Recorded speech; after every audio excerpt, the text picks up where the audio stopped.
पे अगर ये चारों सब्जेक्ट में कोई एक भी आपका हल्का रह गया, कोई एक भी ऐसा रह गया कि यार जीएस को छोड़ देता हूं, मैथ को, रीजनिंग को और हिंदी को स्ट्रांग कर लेता हूं, हिंदी को या इंग्लिश को, मेरा सिलेक्शन हो जाएगा, नहीं होगा।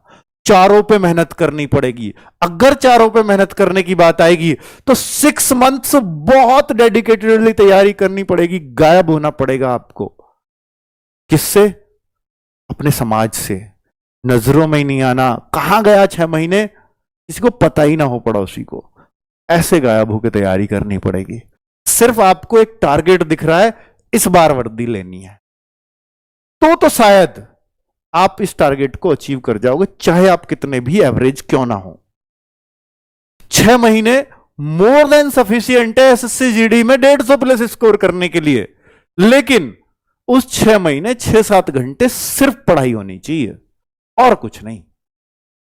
ऐसी होती ही नहीं है, बहुत ही कम स्टूडेंट ऐसा कर पाते हैं और इसीलिए सिलेक्शन रेट बहुत कम है।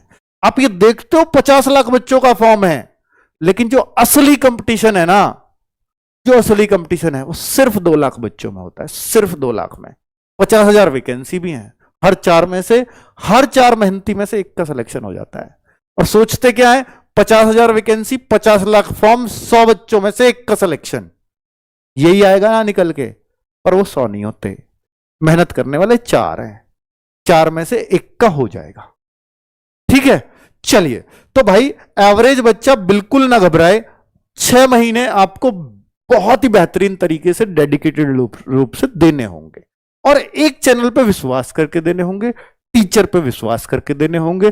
आप ये बहुत बार क्या है ना, एजुकेशनल प्लेटफॉर्म इतने सारे हो गए हैं ऑनलाइन में, सब आपको अच्छी बातें कहने वाले मिल जाएंगे, सब ये कहेंगे मैं ये कर दूंगा वो कर दूंगा। भाई आप ना पढ़ करके देखना, आपको लगे कि हाँ ये वास्तव में ही इनकी चीजें मेरे को समझ में आ रही हैं, क्योंकि हर कोई अपने आप को तो अच्छा बताएगा ही ना, मैं भी अच्छा बताऊंगा।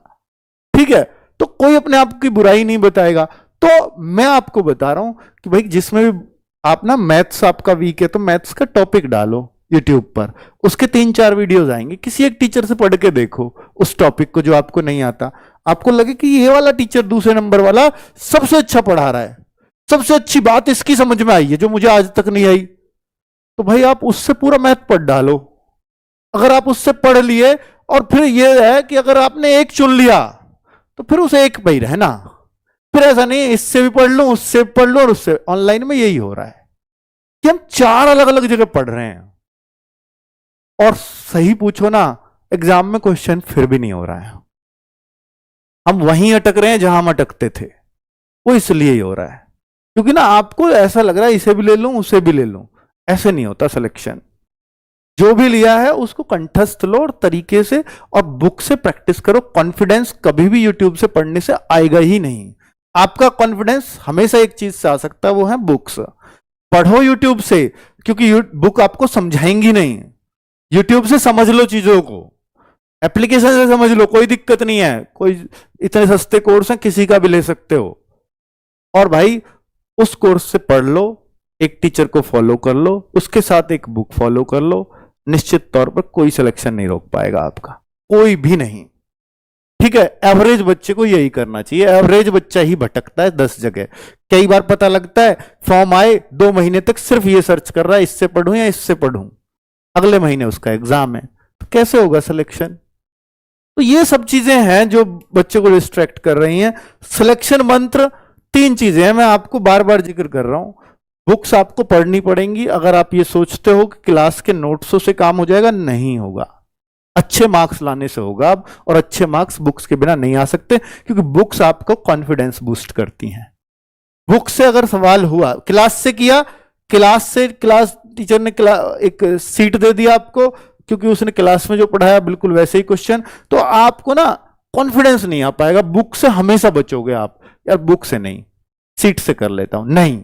आपको क्या करना है, क्लास से पढ़ो।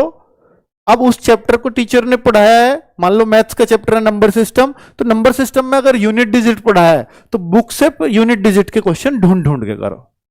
अगला टॉपिक टीचर ने कोई और पढ़ाया है तो वही टॉपिक बुक्स के क्वेश्चन बुक से ढूंढ ढूंढ करके करो। तो आपका बुक का जो कॉन्फिडेंस आएगा ना, वो दिखाएगा कि भाई आप मैथ्स कर सकते हो। जिस दिन जब तक बुक से बचोगे निश्चित तौर पर सिलेक्शन से दूर रहोगे। हर एक सिलेक्टेड बच्चे को पूछ लेना, ऐसा कोई नहीं होगा जिसने बुक फॉलो ना की हो। ठीक है, क्लास तो लेनी पड़ेगी, इसमें कोई शक नहीं है, क्योंकि जब हम पहली बार कंपटीशन में उतरते हैं तो हमें बिना क्लास के केवल बुक से समझ में नहीं आ सकता, और आएगा भी तो हो सकता है कुछ बुक में बड़े सॉल्यूशंस हों जो दिक्कत करेंगे। तो इसलिए क्लास आपके लिए बहुत जरूरी बन जाती है, क्लास के साथ बुक्स।